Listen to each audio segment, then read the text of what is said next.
আবার ওই কালো গিলাফ দেখলে, মদিনার ওই সবুজ গম্বুজ দেখলে কলিজা ঠান্ডা হয়ে যায়, চোখ সুখ পাবে, চোখের তৃপ্তি হবে, দেখার মজা মিলবে। আল্লাহ কোরআনে বলছে লিয়াশহাদু মানাফিআ লাহুম।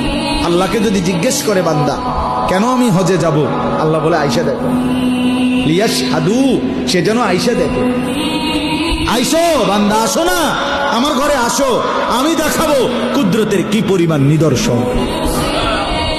দেখবা কদম কদম, পরতে পরতে আমার নিদর্শন, আমার ঘর দেখবা, আমার কালো গিলাফ দেখবা, হাজরে আসওয়াদ দেখবা, আমার ঘরের দরজা দেখবা, মাকামে ইব্রাহিম দেখবা, জমজম দেখবা, সাফা মারওয়ায় ঘুরবা, মিনায় যাবা, আরাফায় যাবা, মুজদালিফায় যাবা, আমি তোমারে ঘুরাবো, ঘুরাইতে ঘুরাইতে গুনাহ মাফ করে একদম মায়ের পেটে নতুন বাচ্চা বের হয় যেভাবে, নিষ্পাপ বানায় দেবো।